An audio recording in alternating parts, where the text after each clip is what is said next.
We may not think about this, but all movement of the body is due to some muscle somewhere that is contracting. There are different kinds of muscle contractions. There are skeletal ones that move the bones, and then there are ones that are deeper muscle contractions, like the muscle contractions that control digestion, that control the flow of the blood. There are cardiac muscles that support the cardiac function of the body. And so those are two different kinds of muscles. They're called smooth muscles, those glands and internal intestinal muscles and stomach muscles that we don't really control voluntarily, as opposed to the skeletal muscles. Muscles are basically bundles of fibers. The denser the fiber muscle, the different uses and actions. So if you have really, really dense fiber bundles, those are called tendons. And those tendons are what attach the actual muscle to the bone. So the muscle's not just stuck on the bone, there's a tendon. The tendons are really not designed to have stretch, and they are very limited in their elasticity, whereas muscles contract and release, and muscles are extremely elastic. If you put your body in a position and hold a stretch and push that stretch without a muscle contraction to protect the tendon, you can overstretch the tendon.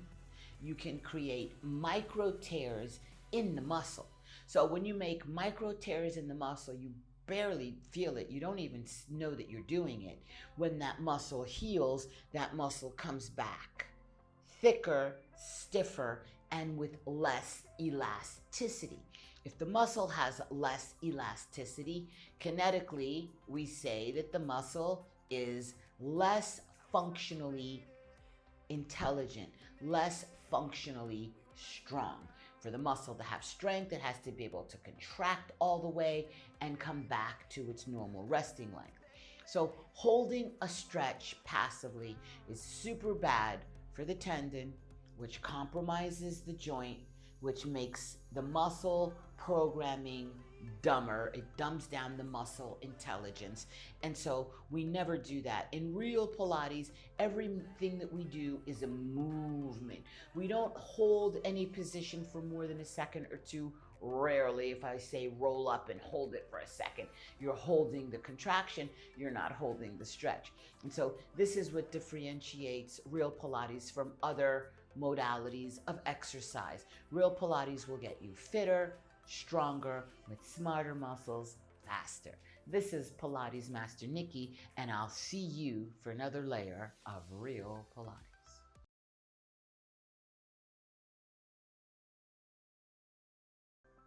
Muscles contract. Muscles only pull when they contract. The gym rats may say there's pushing muscles and pulling muscles, but that is anatomically not correct. All the muscle is fibers that slide into each other and contract. All muscles cross a joint, and when you contract, it moves the other side of where it crosses. So the muscle bundles fire into each other. What gives the order for that muscle to fire is the brain sends the signal, and it is the nerve endings that stimulate the muscle fibers through two proteins, actin and myosin. And of course, there's ATP and other things that are involved with that muscle contraction, like potassium and magnesium and other things. And so that is a chemical reaction that causes that movement. Isn't that fascinating? So the brain and the impulse from the nerve is what controls the force and the speed that that muscle is working under, right? Because you don't want to go to touch someone's face and smack them across the room. Your brain is telling you to touch gently, and that muscle is going to obey you. So that brain muscle nerve bone connection gets stronger when you train it in a variation of ranges. Here at Real Pilates, we're constantly changing the sequence of movements, the range, the force, the length, as we do a rotation on a monthly schedule to make sure that you have that really good brain, nerve, muscle, bone connection so that you constantly have new cellular regeneration for anti-aging and anti-injury. This is Pilates Master Nikki, and I'll see you real soon for another layer of Real Pilates.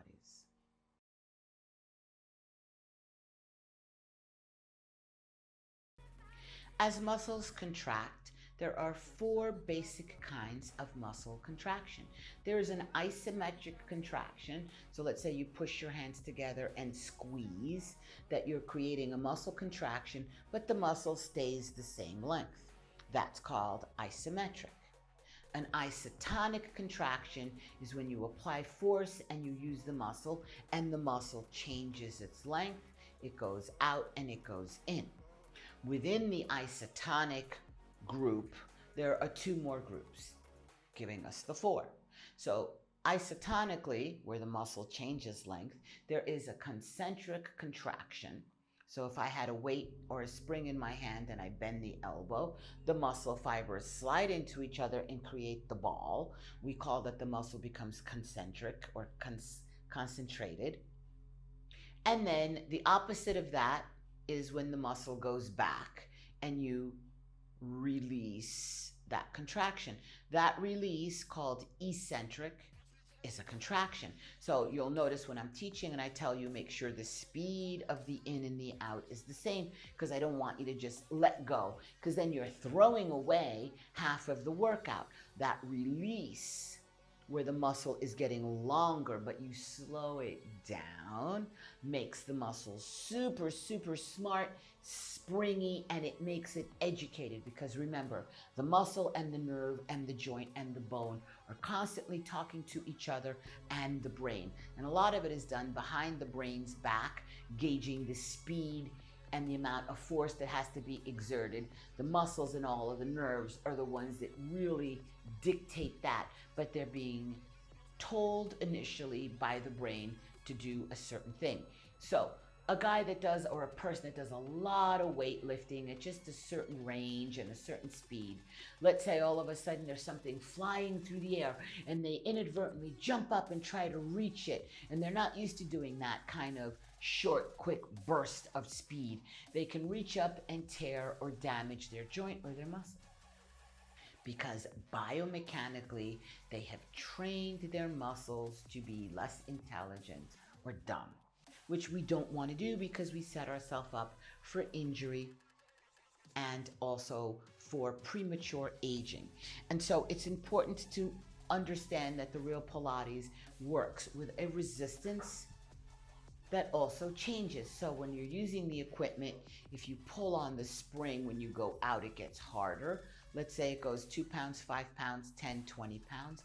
And when it comes back in, it comes back in changing the weight. Whereas the guy that's doing the weights, when he picks up that weight, even if you say, well, I'm only doing 2 pounds, that's okay. It's still 2 pounds no matter what you do with that weight, right? It's never going to change the way working with a spring does, or in the mat.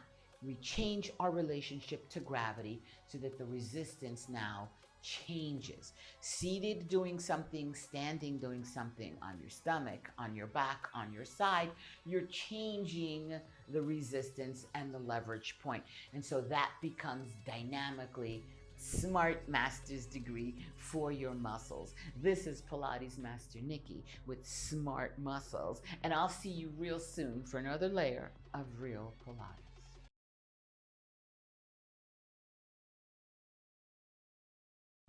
Today on Real Pilates, we're going to talk about muscle fibers.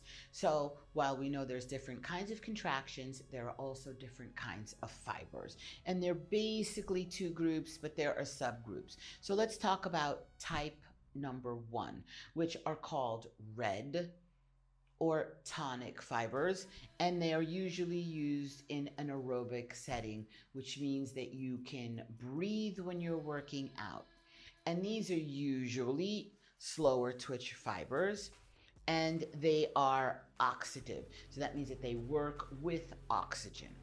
So these are muscles that can go longer, right? Like someone that is like a marathon runner. They can, and they may go fast, but they still can run 26 point whatever 2 miles, as opposed to a sprinter that can go super fast for 100-meter dash. They can go a lot faster.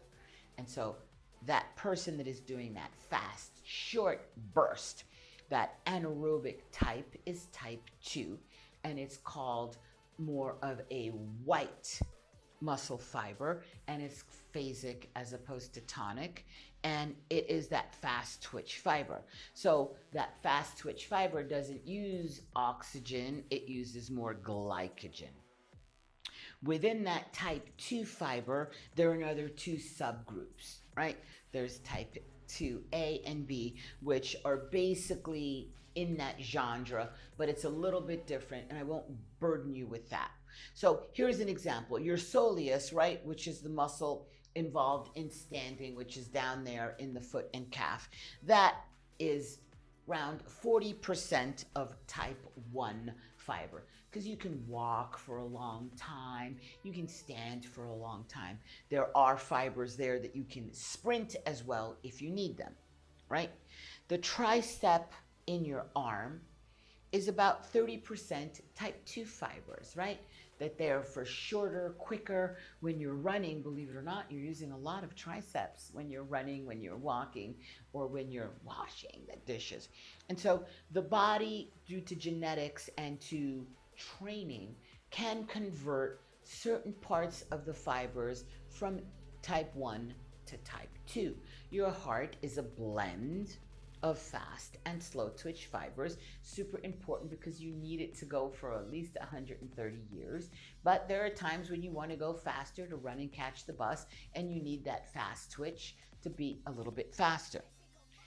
When you do a variation of training where you vary the range of movement, the speed of that movement, the number of repetitions to that movement, and the sequence in which they're done, that kind of training leads to a gentle stress on the body, which is called a regulated trauma. And that prompts the muscles to uptake more proteins, and it creates a cascade of muscle repair and muscle growth. So that is remarkable cellular regeneration for the body at a cellular level. So that positive stress of the strength training, which is what real Pilates is super important, not just for anti-aging, but also to prevent injury of the joints, the muscles, and the body. This is Pilates Master Nikki, and I'll see you soon for another layer of real Pilates.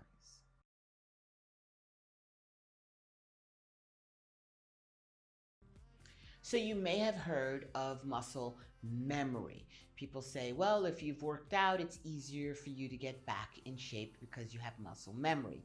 And yes, that is true. But there are really 2 parts to that muscle memory. The first part is that when you do strength training, which Pilates is strength training, you regenerate and you rebuild the cells that are specific muscular cells for that movement. And so you do produce extra cells. When you stop exercising, even though you lose a lot of the muscular cells, some of them remain. And so when you go to restart your training, that muscle cell that is there can easily be reproduced because now it has memory of building cells exactly like that. And so you regain your fitness much easier than someone that has never worked out their entire life. And we kind of know that. But the second part of this you may not know. is that muscle memory really involves the central nervous system. So when you have people that are athletes that are training, or musicians that are training, playing an instrument, any kind of repetitive training is done, not just to build that muscle, but to build the central nervous system controlling that muscle. It's sharpening the communication from the brain to the nerve to the muscle. And when you train in that specific way, what is happening to the nerves is that the sheathing of the nerve is being increased. And it's called myelination, right? The myokines at the end of the nerve grow and that sheathing becomes stronger. And so now there's a better connection, a sharper connection, a better relay of brain, nerve, muscle, bone. So now that kind of training needs to be done with the brain being engaged. So if you see people at the gym and they're standing there and they're just doing their dumbbells, the brain is not being connected to that nerve the way it should be. When you're exercising, doing strength training, you need to be focusing on your body, paying attention. When I tell you send your brain there, I'm trying for you to send your brain to that nerve ending so that you build a bigger sheathing of that nerve so that you gain better control of that muscle, and kinetically you stay stronger and fitter. There is a condition where people remain contracted in a muscle. People have a sharp cramp, or there is people that just cannot return that muscle to its natural resting length. And a lot of that can be dehydration and lack of trace minerals like potassium, magnesium, zinc, and other trace minerals. A healthy diet is super important to help with all of the muscle contractions and also getting all those trace minerals. The easiest way is by eating leafy green vegetables, juicing, having salads, eating your vegetables, eating healthy, lean protein. So if you're a vegetarian, rice and beans becomes a complete protein. Eggs are a complete protein. Cheese, butter, but there's so many people that don't eat this and don't eat that. It's important that you give your body a complete range so that your body can build the collagen, so that your body can keep feeding the muscles, so that you keep regenerating your cellular energy and vitality. This is Pilates Master Nikki, and I'll see you soon for another layer of real Pilates.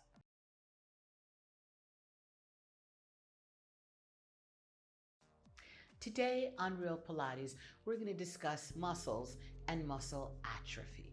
What is muscle atrophy? Muscle atrophy is when the bundles of fibers that make up the muscle decrease. So instead of you having, let's say, 1,000 fibers in your bicep, you have more than that, okay?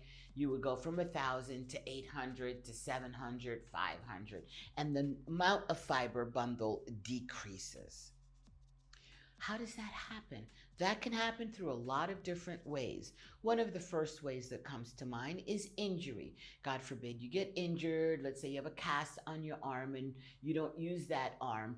The lack of firing and use of that muscle, the body goes, oh, they don't need all of these 1,000 fibers. Let's reduce that because it's costing us energy to maintain it. So the body, in its survival mode, will reduce the amount of fibers that you have there if you don't use it. Don't use it, you lose it. So that's one way.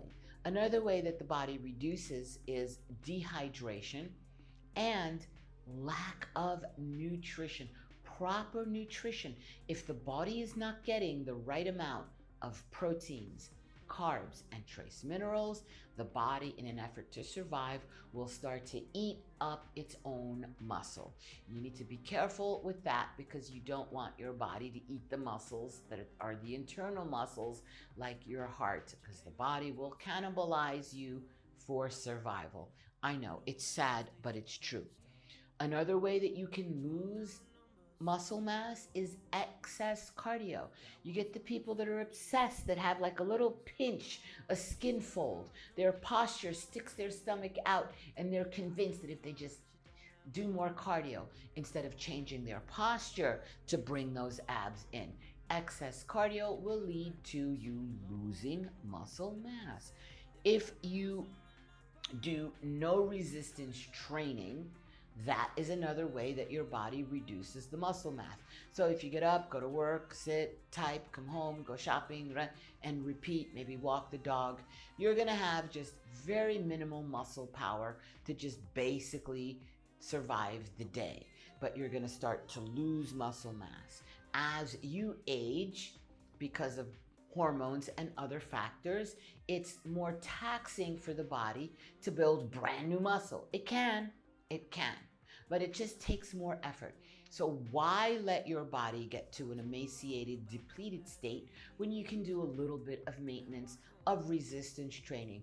30, 60 minutes a week is enough to keep you at baseline so that you don't start to lose your muscle mass. Signs of losing your muscle mass are difficulty in performing everyday tasks. You lose your stamina. Can't go up steps, climbing a flight of steps. You're out of breath. You're tired.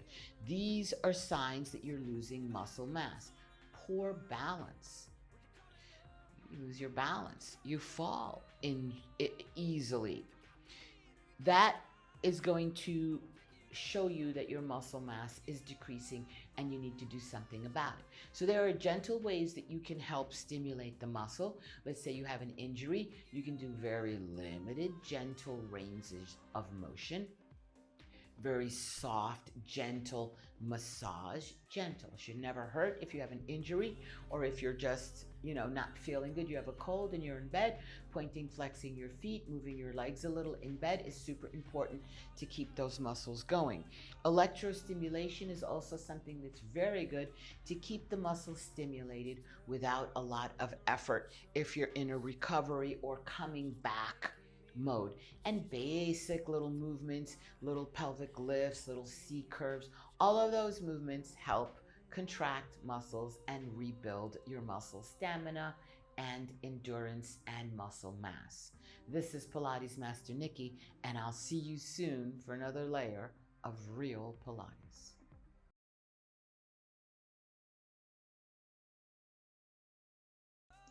So muscles need to be balanced in a way that a muscle works its correct amount. You don't want a muscle to not work enough, and you don't want a muscle to work too much. So when the muscle does not work enough, we call it a muscle that is atrophied.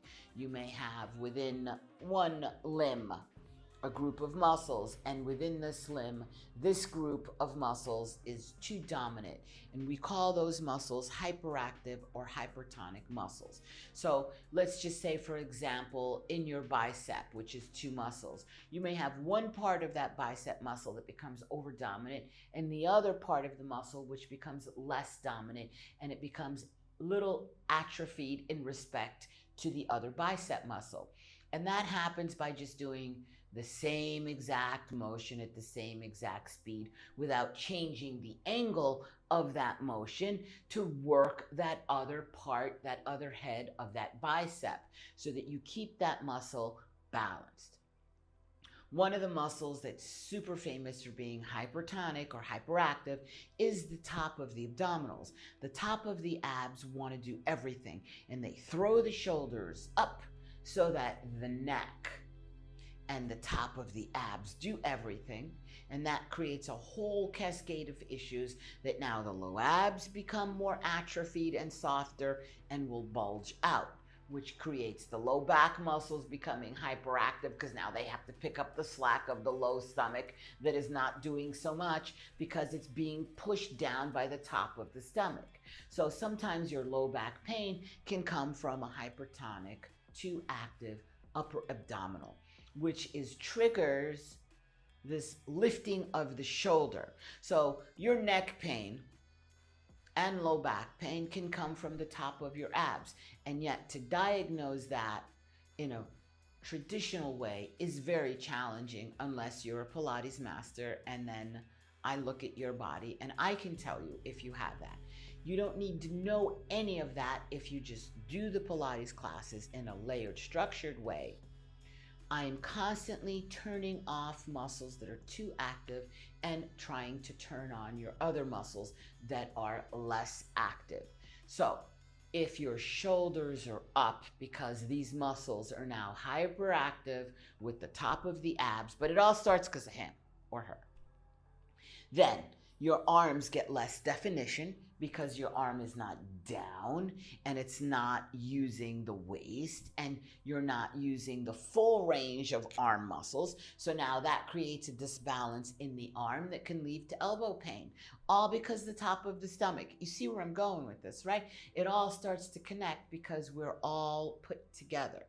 And so hypertonic muscles can create sometimes more problems than atrophied or weaker muscles, because they can be kissed and pushed along and brought up into speed. You have to turn off those muscles and quiet down the ones that are too, I'll do it, I'll do it, I'll do it, the enabler in the relationship.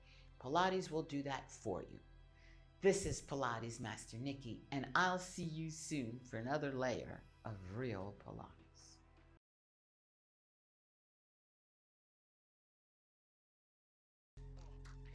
Your muscles use hormones and need hormones for a variation of things. So the hormones help stimulate muscles to regenerate, such as human growth hormone that your body naturally produces. The use of the hormones helps the body in many different ways. So testosterone helps you synthesize and uptake protein. It stimulates that, triggers that signal to the body to help get more protein into the muscle, and that there helps all the skeletal muscular part of the body. Insulin is super important for the muscles as well, because the insulin helps stimulate muscle growth by helping the cell synthesize the glucose and helping that turn that glucose into fuel for the muscle.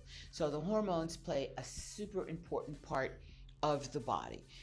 There are many different hormones in the body, and there's a difference between male and female. So if I take a male muscle and a female muscle, the muscles are identical.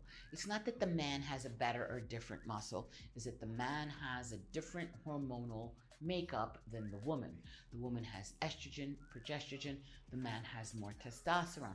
The muscles of the man are bigger and stronger, the fibers are more denser because of the hormonal makeup.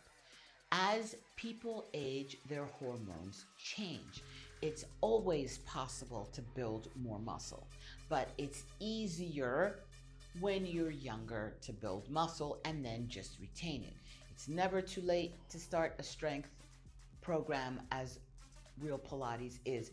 Any age you can build muscle, but studies have shown that when people start to hit that hormonal menopause, and men have menopause as well, that their hormone level goes down, that's when most people give up and stop exercising.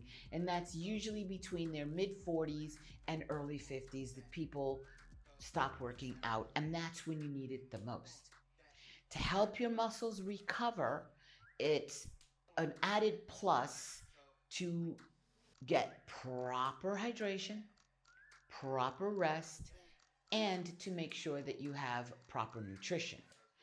Training excessively helps tear down the muscle in a way that then the muscle has an effort and a stress to recuperate, and that is the negative.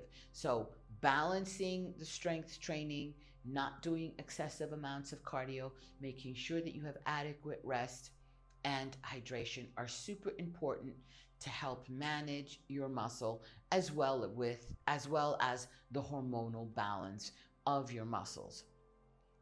Things like electrostimulation are super good for muscles. Things like compression stockings are super good to help muscles recover. The compression part of the compression clothing that's made specifically for that does the stimulation of the tactile touching of that muscle, and they haven't really been able to figure out why compression helps the muscle recover. Part of it is that it reduces the swelling, yes. Part of it is that it helps stimulate the lymphatic fluid underneath with that gentle compression that helps muscles recover quicker. Your compression clothing should never be so tight that you can't comfortably slide your hand inside of it. It should be snappy, but it should not strangle you. This is Pilates Master Nikki, and I'll see you soon for another layer of real Pilates.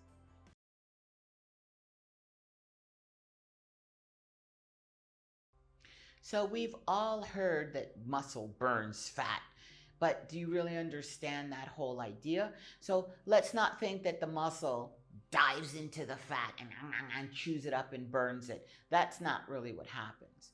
If you have muscle, muscle is a living, metabolically active tissue that even as I sit here, my muscles require constant food and constant energy. So they're burning up the calories from my last meal or my storage so that that muscle fiber can be maintained. Since you do regular stressing, positive stressing, and strength training of that muscle is constantly regenerating at a cellular level. And that constant regeneration burns more calories. So a pound of muscle burns fat. A pound of fat just lays there. It doesn't burn anything. So the more fat you have, the slower your metabolic rate. The more muscle you have, the more revved up your engine is. So hypothetically, you can consume more calories if you have more muscle and get away with it. If you have more fat, then you have to reduce your caloric intake because the fat doesn't require as much energy, none, to be maintained. It just lays there. So starting a strength training program like Real Pilates will help you build up your muscle, and your muscle will help you take care of reducing that fat. So there you have a higher metabolic rate without having to kill yourself and do 20 million hours of cardio. New science has proven that when you do 30 minutes of strength training, it's equal to 20 minutes of cardiovascular activity as far as caloric consumption goes. Of course, when you go out and you raise your heart rate up and you deep breathe, it's good to pump the heart. And I love cardio, but don't think that you can only do cardio to help you control your caloric density of your body. Strength training will consume a lot of calories. Yay! This is Pilates Master Nikki. I'm going to have a piece of pie, and I will see you soon for another layer of real Pilates.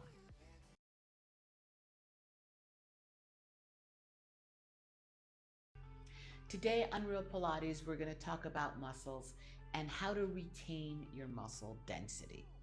So retaining your muscle, especially as we age, tick-tock, right this second you're aging here with me.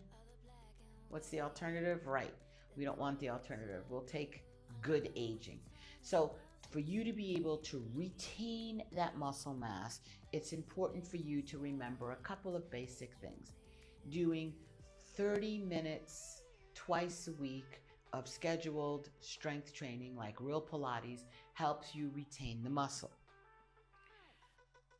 Eating a proper diet, making sure that you have a diet that is rich in green leafy vegetables so that you get all the trace minerals, eating a good amount of healthy lean protein from fish, from chicken, limited amounts of red meat, or you can get your protein from eggs and from fish and from other sources of good lean protein are also super important.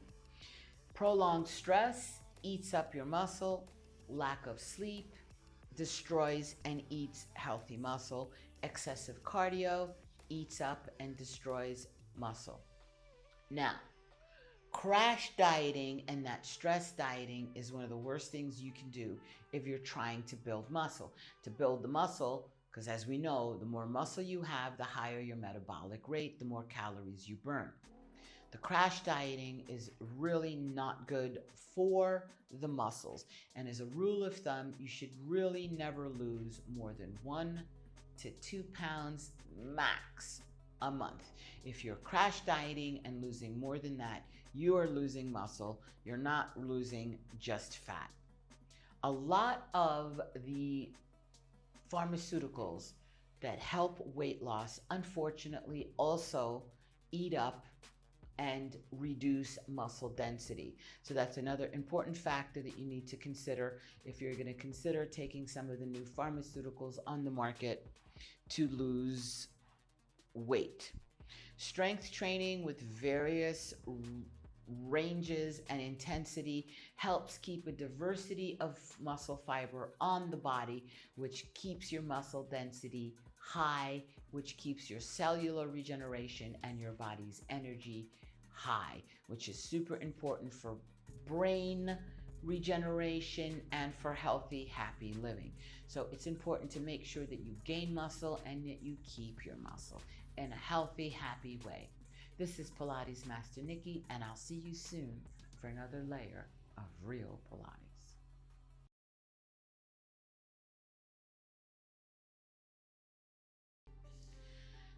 Good, strong muscles help build good, strong bones. We've all heard of that, but it's important to understand how that happens. So muscle tissues themselves produce local growth factors which trigger bone growth. And those local growth factors have anabolic effect on the tissues of the bone. And they are IGF-1, don't kill me, and IGF-BP5. Okay? They're both secreted by the muscle tissues, signaling the bone to reproduce and add more layers of good bone. Mechanical stress, positive stress, like strength training, is another way that the bone is signaled to gain strength.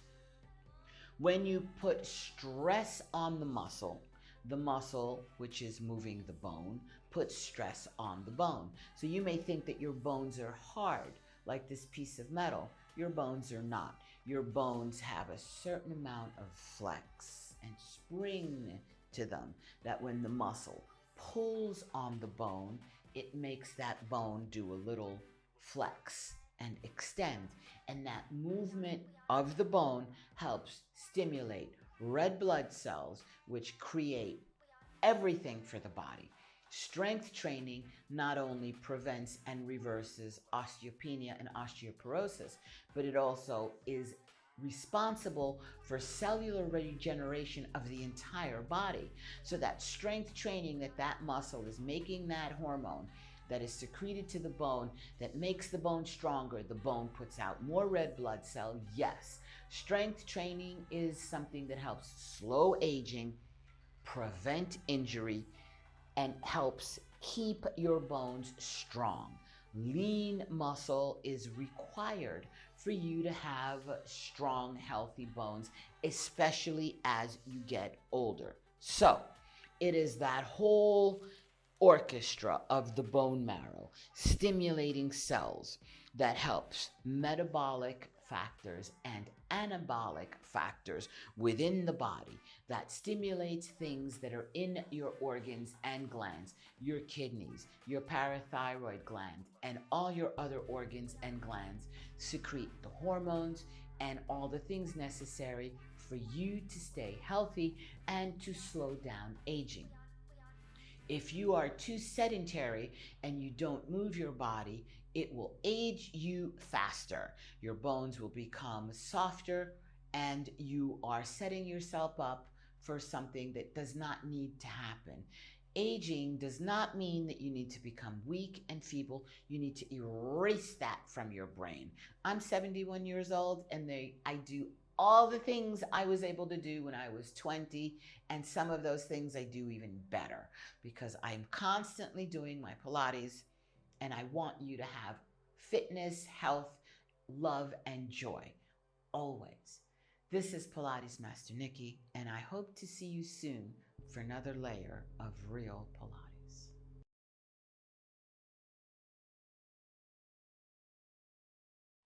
Today on Real Pilates, we're going to discuss the lactic acid myth. So old school thought was you worked out, the next day you were super sore, and that soreness was caused by a buildup of lactic acid, which remained in the muscle after exercise. Lactic acid is mostly produced through anaerobic exercise. That's exercise without oxygen with glucose as its major source of fuel. The muscle contractions make a chemical reaction, and the waste product is lactate or lactic acid. New science has now debunked this old theory.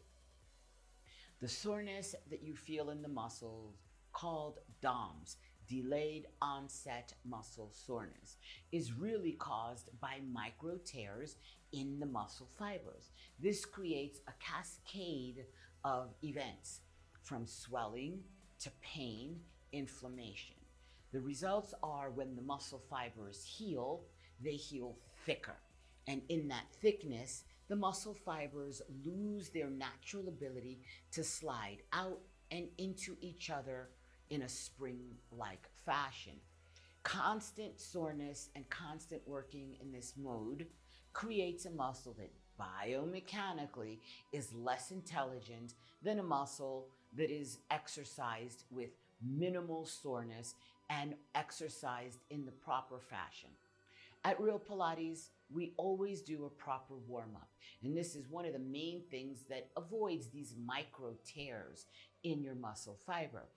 Most people don't want that muscle fiber to build and bulk up to the point where they look thicker and their movements become less